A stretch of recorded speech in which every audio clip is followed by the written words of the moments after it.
Reading this book was literally a one-of-a-kind experience for me, and during the course of this book review, you guys are going to know why. So today, I'm excited to be reviewing Sefi Atta's A Bit of Difference. Let's get into it. Hi guys, welcome back to my YouTube channel. It's Rachel here. If you're new, hit that subscribe button so you never miss a thing. You can also leave a thumbs up on this video if you like it at the end. Before I start, I know that like my hair is looking all lush and stuff. I'm just always excited when I do new hair. I got this hair from Hair by Spicy. I'm going to leave their Instagram link in the description box below. She sells amazing hair. Getting down to the business of today, as I said earlier, I'm going to be reviewing this book. It's Sefi Atta's A Bit of Difference. Wow, I have so many thoughts on this book, but I'm going to try as much as possible to keep it down to the minimum so that you're not watching this review for 10 days. Of course, you guys know that I love Sefi Atta so much. Like, I love her writing. I've read Swallow, I've read Everything Good Will Come and did a book review on that. So after this video, you can go and check that out. Like, I feel like Sefi Atta is such a master storyteller, and people who have read her novels obviously agree. I'm going to read out the synopsis. At 39, Diola Bello, a Nigerian expatriate in London, is dissatisfied with being single and working overseas. Diola works as a financial reviewer for an international charity, and when her job takes her back to Nigeria in time for her father's 5-year memorial service, she finds herself turning her scrutiny inward. In Nigeria, Diola encounters changes in her family and in the urban landscape of her home, and new acquaintances who offer unexpected possibilities. Diola's journey is as much about evading others' expectations to get to the heart of her frustration as it is about exposing the differences between foreign images of Africa and the realities of contemporary Nigerian life. Diola's urgent, incisive voice captivates and guides us through the intricate layers and vivid scenes of a life lived across continents. With Sefi Atta's characteristic boldness and vision, A Bit of Difference limns the complexities of our contemporary world. This is not a novel to be missed. Whenever I experience really good writing, I'm not going to give away spoilers because I'm not selfish and I'm a nice person and I like you guys. So I'm just going to give you guys my thoughts on this book. So the book is actually set in London at first, then Lagos, Nigeria, then London again. So what did I think about the plot? Honestly, the book took a while for me to settle into. Now, that is not to say that the writing was not great at the beginning. I just feel like maybe because I couldn't really relate to the initial setting of the book. Like, I've not lived in London. I didn't grow up there. If it's set in Lagos, Nigeria, hey, yes, I can be like, okay, this is my zones. But it took me a while to settle into the book for two reasons. One, like I said, I could not relate with the London lifestyle that was portrayed in the book and the description of a lot of places in the book that were set in London. And then Diola as a character was not welcoming to me. Like, if she was a real life person, honestly, it would take a lot for me to become her friend. I could not just... She had this wall, and this is what makes Sefi Atta's writing so amazing. Like, she had this wall where you could not just get into the book and be like, oh yes, I know who this person is. She was so rigid, so like, I don't even know the word to describe her. Like, you meet those kinds of people in life and you wonder like how you can get close to them, and Diola was one of such people. So it took me a while actually to settle into this book. Like, she did not allow me to just feel like I knew her story, I knew who she was, or I knew stuff about her just by reading the first couple of pages of a book. Admittedly, when the book now came towards Lagos, Nigeria, and she had to return for her father's memorial, I was like, yes, this is my zone. It was set in Ikoyi, some parts of Victoria Island. I could really relate to that. And then that's when I started enjoying it. And that's when, honestly, my mind too was open towards giving Diola a chance in my head, like, to get to know her. Plot was engaging. It was a nice, easy read. It was such a delicate prose kind of book. Like each chapter just flowed into the next and you were just caught up in the story. The ending, I'm like, I don't know. But I love Sefi Atta's writing because she writes like, look, I'm not writing for you guys. I'm writing to express myself kind of situation. Sefi Atta does not have the most cliche kind of endings, and I'm not even talking about happy endings now. Like, she writes her endings intentionally. So if you like, it's fine. If you don't like, it's fine. I thought that the scene that came before the last scene should have been the end of the chapter, but maybe that's what might have made it a little bit cliche, and that's why I like her, because she's far from conventional. Moving to characterization now. Like I told you, Diola was just I don't even know where to start from. I've told you what I feel about her. I could not connect. It's not that I could not connect with her. It was just really difficult for me to connect with her, to fall in love with her, to see things through her own eyes, right? She's like a privileged Nigerian lady who is 39 and who lives in the UK, and then she comes back to Nigeria for a while. There were a lot of things that I could not connect with to her. There was a lot of stories that did not really remind me of myself. This is the first book that I'm reading where the book is exciting, but the protagonist to me was less than appealing. So that's why I said the book was really one of a kind, because normally when I fall in love with protagonists, especially female protagonists who are really smart, who are doing things for themselves, and who refuse to bow to societal expectations and traditions, then I always feel like I can see myself in them. However, there was a character that I really liked, Wale.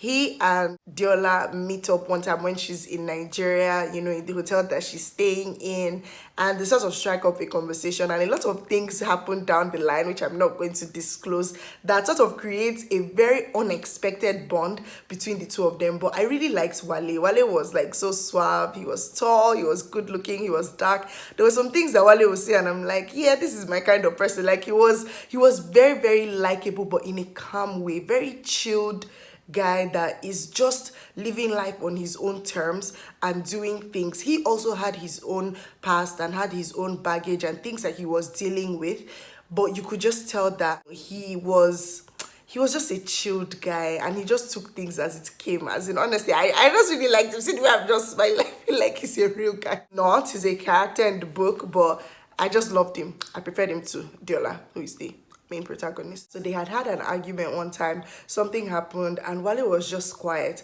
He wasn't really saying anything. And Diola was like, why are you quiet? How can you sleep at night? Why are you calm? And he just goes, I don't pray. I haven't prayed in years. I know that may sound unusual to you because everyone here prays. God this, God that. You know how it is. I don't understand it. I think it's arrogant to believe you will be spared just by praying.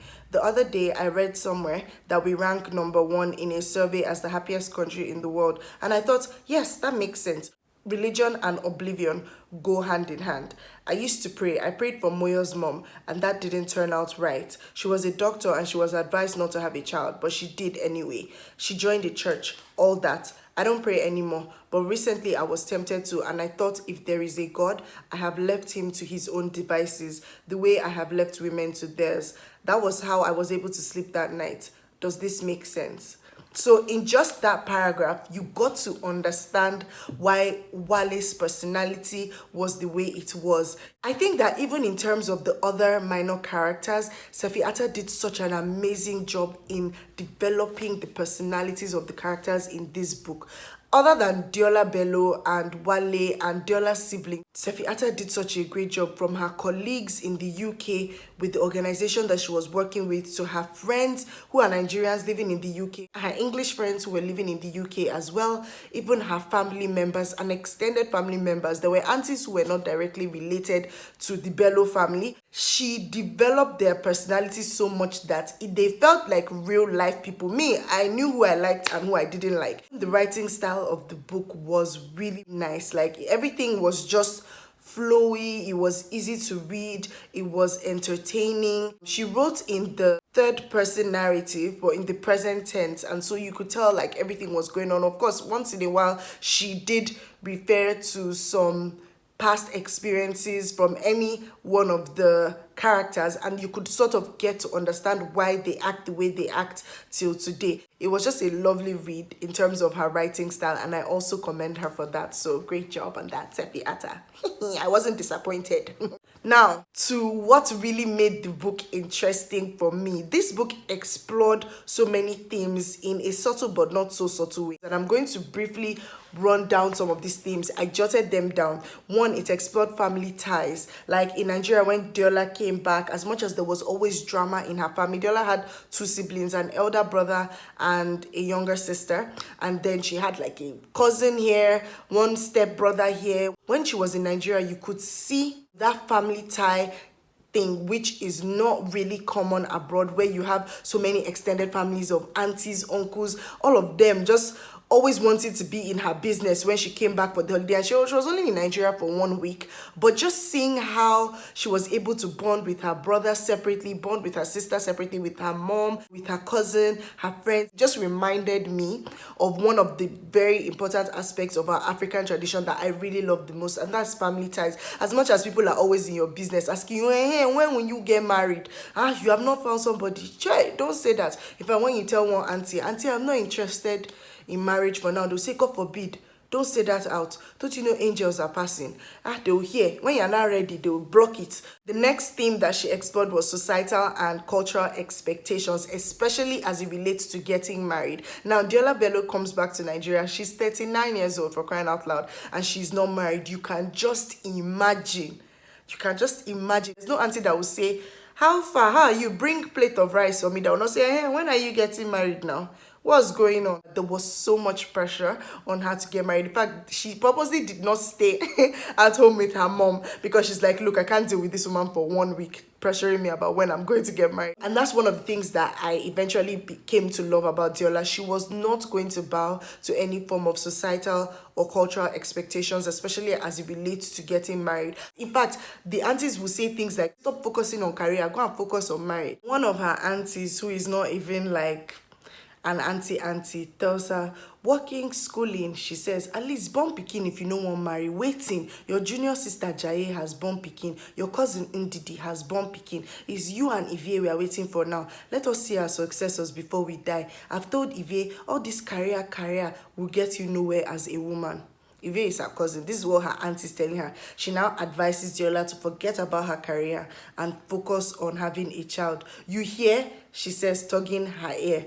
I hear, Auntie Diola says. Then there was the theme of corruption and crime, which was like really subtly expressed in the book. You cannot complain about corruption in Nigeria, she thinks. You dare not. Members of your family are corrupt. Some of your best friends are corrupt. The only people who claim they are not corrupt have not had an opportunity to be corrupt, which is why they complain. They feel cheated in the midst of all the corruption around them. And that is so true. I even saw a portion of the book where it says, Nigeria admires success overseas, even when they don't understand how the success came about or think it is justified. The book also explored the theme of brain drain in terms of a lot of Nigerians moving abroad to contribute to their economy in some way, to sort of get an education, and then most of them end up working there. Sidiola, for example, she literally went abroad. She was privileged enough to go to school abroad, and then I think she came back to Nigeria for a while, worked for a little while, and then went back to the UK because she could afford to go to the UK to work. So you find that a lot of Nigerians who have international experience or who are really good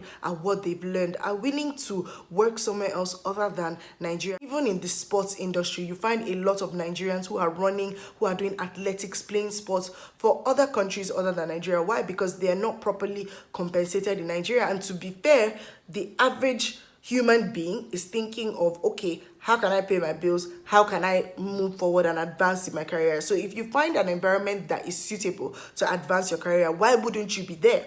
This book actually just explores some of those situations. The next theme is on privilege and the negative and positive impacts as well as perspectives on privilege in the society. So Diola Bello is a privileged Nigerian citizen. She has had the opportunity of going to the best schools. She grew up, she went abroad. It's a typical upper middle class situation. They have drivers, they have nannies, they have a big house. Her father is well known. Even in Nigeria, you know, a lot of people grow up in suffering and poverty. So there is this natural negative inclination towards privileged people in Nigeria because, oh, okay, you grew up, you can't understand what we're going through. You can always just decide to go for a vacation out. Don't even have passports. We don't even have this. We don't have that. So that's the negative angle. People are always ready to look at privileged people and hate them, not necessarily for what they do, but just because they are privileged or they grew up in a privileged home. Example, Davido. Everybody literally wants to bash the guy just because his dad has money. And this guy works